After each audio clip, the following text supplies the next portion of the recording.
Alors que le train à grande vitesse traversait les vastes paysages de la France, j'observais les collines couvertes de vignobles et les villages dispersés, presque intacts face au temps. Il y avait quelque chose de profondément nostalgique dans ce décor, une sensation qui me poussait à m'interroger. Pourquoi, après tant d'années à vivre loin de ma terre natale, ressentais-je ce besoin irrépressible de revenir? Je m'appelle Claire, j'ai 27 ans et je suis professeure de littérature à Paris. La routine dans la capitale me consumait avec autant d'intensité qu'elle me portait vers le succès. Les rues illuminées par les néons, les marchés nocturnes emplis de parfums et de couleurs vibrantes, et cette frénésie constante était devenue mon univers.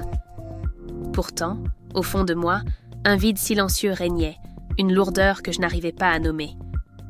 C'est mon amie Sophie qui m'a proposé de faire une pause. « Viens avec moi à Lyon », avait-elle dit un soir, entre un verre de vin et des éclats de rire timides. « Tu as besoin de te reconnecter à tes racines. » Lyon, connue comme la ville des Lumières, était riche d'histoire, avec son centre ancien et ses quartiers bohèmes. Une ville où le temps semblait s'écouler plus lentement, presque avec cérémonie. Nous sommes arrivés à la gare en début d'après-midi.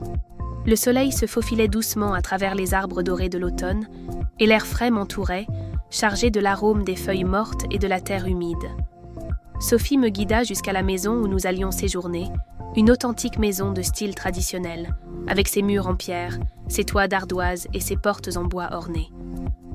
Je glissais mes doigts sur les gravures, ressentant la texture qui semblait murmurer des récits d'un autre temps. « Nous avons un cours spécial ce soir », annonça Sophie avec un sourire mystérieux. « Un professeur de danse venu de Paris va donner un cours. » La danse n'avait jamais été mon fort. Pendant mon enfance, j'étais toujours la fille timide qui préférait les livres à la scène. Mais quelque chose dans l'idée de ce cours m'intriguait, peut-être parce que, d'une manière inexplicable, je sentais que ce moment d'évasion serait bien plus qu'une simple pause. Le village était situé près du temple de Saint-Étienne, un site classé au patrimoine mondial de l'UNESCO. Avant le cours, j'ai décidé d'y marcher, cherchant une certaine sérénité pour mes pensées. Le temple était majestueux, avec ses piliers rouges vibrants et ses toits verts ornés de détails raffinés. Le son d'une cloche résonnait doucement, et des moines passaient, vêtus de leurs robes grises, leurs pas légers sur le sol. Je suis restée debout devant un petit ruisseau, où les arbres s'inclinaient avec élégance, comme en prière silencieuse. C'est dans ce cadre de tranquillité que sa présence s'est manifestée pour la première fois. « Vous semblez perdu dans un autre monde », dit une voix masculine, grave et douce à la fois. Je me suis retournée brusquement, surprise. Devant moi se tenait un homme aux traits marquants et délicats, à la fois. Une mâchoire ferme, des yeux sombres et expressifs, comme s'il cachait des secrets du monde. Ses cheveux noirs tombaient doucement sur son front, et sa posture dégageait une élégance presque théâtrale. « Excusez-moi », murmurai-je en rougissant légèrement. Je ne voulais pas troubler la paix du lieu. « La paix ne se brise pas si facilement », répondit-il avec un sourire discret, inclinant légèrement la tête en signe de respect. « Je m'appelle Olivier. » Je m'inclinai également, suivant les conventions.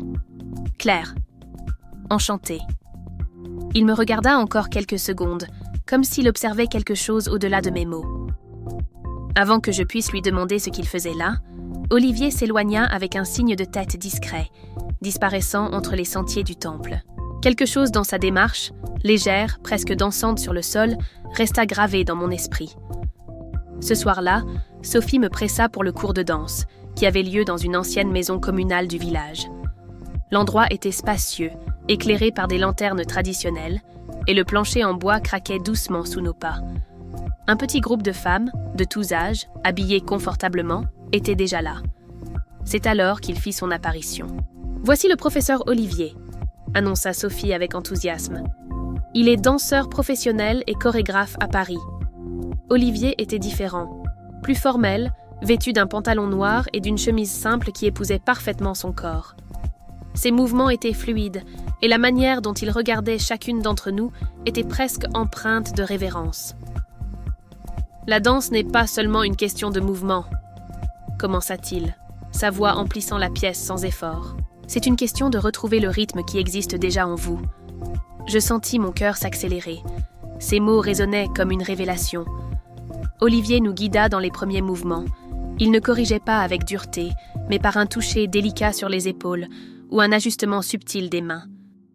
Lorsque vint mon tour d'être corrigé, le monde autour de moi sembla se dissoudre. « Vous êtes tendu », murmura-t-il, ses doigts effleurant doucement mon dos. « Laissez la tension s'en aller. Respirez. » Je fermai les yeux, essayant d'absorber la chaleur de ce contact. Pour la première fois depuis longtemps, je sentis mon corps prendre vie, répondant à ce toucher. Je bougeais lentement, suivant la musique douce qui résonnait dans la salle, une mélodie traditionnelle de Gaïa Gum, aux notes légères et prolongées. Lorsque le cours se termina, Olivier m'appela à part. « Vous avez du potentiel », dit-il, ses yeux plongés dans les miens. « Je n'ai jamais été doué pour la danse », répondis-je en riant nerveusement. « Vous n'avez pas besoin d'être doué. Vous devez seulement vous permettre de ressentir », répliqua-t-il avec un sourire en coin. Olivier avait cette capacité à transformer des phrases simples en vérités profondes. Dans les jours qui suivirent, ma routine à Lyon se remplit de moments partagés. Les cours de danse devinrent ma partie préférée de la journée, où Olivier semblait lire mon âme à travers chaque mouvement. Nous marchions ensemble jusqu'aux marchés locaux, où l'odeur des crêpes au fromage se mêlait au parfum sucré des pains fraîchement sortis du four. Il me parlait de la danse traditionnelle française, des histoires derrière les musiques qu'il choisissait et de la manière dont l'art était la forme d'expression la plus pure. Une nuit, sous la lumière argentée de la lune, nous nous retrouvâmes dans la cour de la maison traditionnelle. Nous étions seuls. Le silence n'était interrompu que par le souffle léger du vent. « Pourquoi êtes-vous revenu à Lyon ?» demanda-t-il, brisant la tranquillité. « J'avais besoin de trouver quelque chose », murmurai-je en regardant le ciel étoilé. « Quelque chose que je ne parviens même pas à définir. » Olivier s'approcha. Sa présence était chaleureuse et son regard intense. « Peut-être que vous l'avez déjà trouvé », murmura-t-il en prenant mes mains dans les siennes. Son toucher était ferme mais doux, et un frisson parcourut mon échine. Ce moment, cette nuit, fut une rencontre d'âmes. Olivier me tira doucement pour danser. Sous la lumière de la lune, nous nous mouvions comme si le temps s'était arrêté. Chaque pas, chaque contact était chargé d'émotions refoulées qui trouvaient enfin leur liberté. C'est là, à cet instant, que je compris. Ce professeur de danse n'avait pas seulement appris à mon corps à bouger, il avait touché mon âme. Lorsque je quittais Lyon quelques jours plus tard, le vide que je portais en moi s'était transformé en quelque chose de nouveau. Il y avait une promesse silencieuse entre nous, une promesse qui transcendait le temps et la distance. Olivier m'avait montré que parfois, c'est dans le silence des mouvements que nous trouvons les réponses les plus profondes.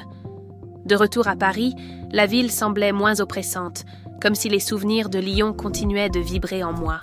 La routine restait inchangée, mais moi, j'avais changé. En marchant dans les rues bondées, j'entendais l'écho des pas d'Olivier. Je sentais la chaleur de ses mains me guidant dans une danse invisible. Chaque souffle de brise ou note de musique traditionnelle me ramenait à cette nuit sous la lune, où deux âmes s'étaient trouvées et avaient transformé le temps en quelque chose d'éternel. Un jour, alors que j'organisais mes livres dans la salle de classe, je découvris une petite enveloppe posée sur mon bureau. Je l'ouvris avec précaution, mon cœur battant à tout rompre. À l'intérieur, un billet manuscrit, dans l'écriture élégante et familière d'Olivier. « La danse continue, Claire, même lorsque le musicien se tait. Retrouve-moi quand tu seras prête à entendre à nouveau la musique. » Je souris, pressant le billet contre ma poitrine. Olivier avait touché mon âme, et je savais que quelque part notre danse n'était pas terminée. Les semaines suivantes furent silencieuses. La routine remplissait mes journées, mais mon esprit vagabondait, revenant sans cesse à cette nuit à Lyon. Jusqu'à ce qu'un samedi de printemps, je reçoive un message inattendu. C'était une invitation d'Olivier pour une représentation de danse spéciale à Paris.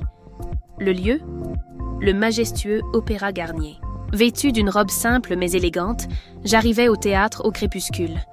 La lumière dorée du soir se reflétait sur les murs en verre, tandis que la silhouette d'Olivier illuminait la scène. Lorsqu'il dansa, je ressentis à nouveau cette connexion inexplicable. Chaque mouvement, chaque geste racontait une histoire qui nous appartenait. À la fin de la représentation, je retrouvais Olivier dans les coulisses. Il sourit en me voyant, comme s'il avait su que je viendrais. « Es-tu prête à poursuivre la danse ?» demanda-t-il en tendant la main. Cette fois, je n'hésitais pas. Je pris sa main avec assurance, le laissant me guider à nouveau. Cette fois, vers quelque chose qui ressemblait au début d'un nouveau chapitre. Un chapitre où la musique ne s'arrêterait jamais.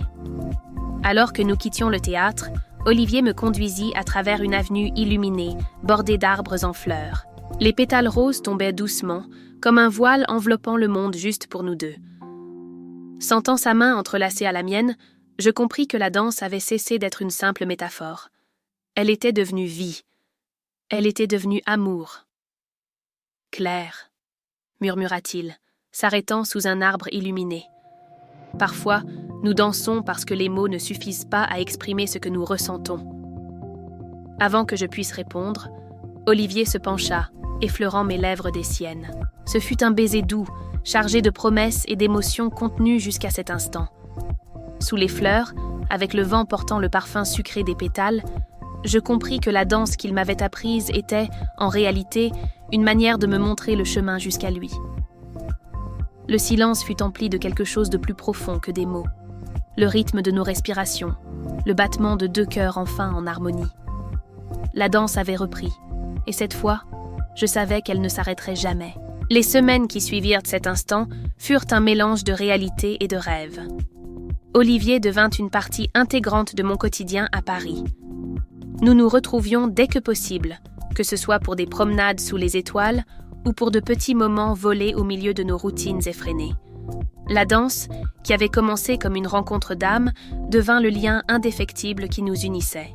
Il m'apprit qu'il était possible, même dans l'agitation de la grande ville, de trouver son propre rythme, un rythme qui n'appartenait qu'à nous deux. « Ne cesse jamais de danser, Claire », me disait-il chaque fois que je doutais de moi-même. La vie est bien trop courte pour ignorer ce qui fait vibrer notre âme. Et ainsi, entre des mouvements délicats et des regards silencieux, je découvris que la vie n'a pas besoin d'être parfaite pour être belle. Elle doit seulement être vécue, un pas à la fois, aux côtés de celui qui nous apprend à danser avec le cœur.